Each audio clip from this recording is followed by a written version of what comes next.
मुख्यमंत्री झाल्यानंतर कुठल्या कामांना पहिली प्राथमिकता? फडणवीसांनीच केलं स्पष्ट. या विषयावर आपण या व्हिडिओच्या माध्यमातून आता समोर माहिती बघणार आहोत. नेमकं काय आहे ते. आज भाजप विधिमंडळ पक्षाच्या गटनेतेपदी देवेंद्र फडणवीस यांची एकमताने निवड करण्यात आली. दिल्लीहून केंद्रीय अर्थमंत्री निर्मला सीतारामन आणि गुजरातहून विजय रूपानी केंद्रीय निरीक्षक म्हणून महाराष्ट्रात आले होते.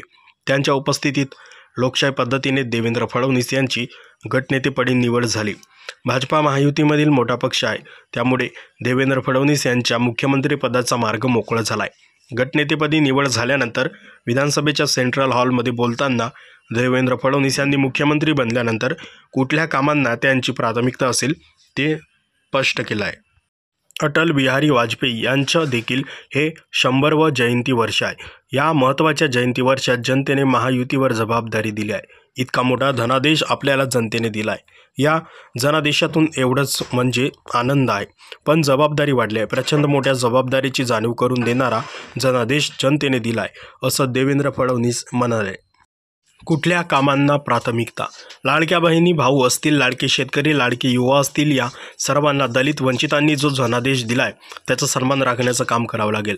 आपण सुरू केलेल्या योजना आणि आश्वासनं पूर्ण करणं ही प्राथमिकता असेलच, पण महाराष्ट्राला पुढे नेण्यासाठी, राज्याला सर्व आघाड्यावर पहिल्या क्रमांकावर नेण्यासाठी कार्यरत राहायचं आहे, असं देवेंद्र फडणवीस म्हणाले. 2019चा उल्लेख केला. 2019मध्ये जनतेचा कौल मिळाला होता, पण दुर्दैवाने तो हिसकावून घेतला गेला. जनतेसोबत बेईमानी झाली. त्या इतिहासात जात नाही. आपल्याला नवी सुरुवात करत आहोत. 2.5 वर्षात त्यांच्या हातात सत्ता काळात आपल्याला त्रास दिला, आमदारांना त्रास दिला. अशा परिस्थितीत अभिमान आहे. या 2.5 वर्षात एकही आमदार सोडून गेला नाही. सर्व आमदार नेते संघर्ष करत होते, असं देवेंद्र फडणवीस म्हणाले. त्यातूनच 2022मध्ये आपलं सरकार आलं. त्यातूनच आज आपल्या महायुतीला प्रचंड बहुमत मिळालं.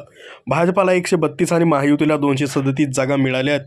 हे महाराष्ट्रातील अभूतपूर्व यश आहे. मोदींचे आभार मानावे. बुडचा कार्यकर्ता म्हणून, वार्ध्याचा कार्यकर्ता म्हणून काम केलं अशा व्यक्तीला 3 वेळा मुख्यमंत्री पदावर बसवलं. एकदा 72 तासांसाठी होतो, पण टेक्निकली मुख्यमंत्री होतो. हा पक्ष मोठा झाला, त्यांना संधी मिळाली. मी मोदींचे आभार मानतो, असं देवेंद्र फडणवीस म्हणाले. तर मित्रांनो, तुम्हाला विनंती आहे की आपल्या महाराष्ट्रातील नवनवीन योजना, शासन जी.आर, शैक्षणिक माहिती व इतरही माहिती मिळवण्यासाठी आपल्या MG मराठी इन्फॉर्मेशन या यूट्यूब चॅनलला सबस्क्राईब करा आणि बेल आयकॉनला प्रेस करा. संपूर्ण व्हिडिओ पाहिल्याबद्दल धन्यवाद.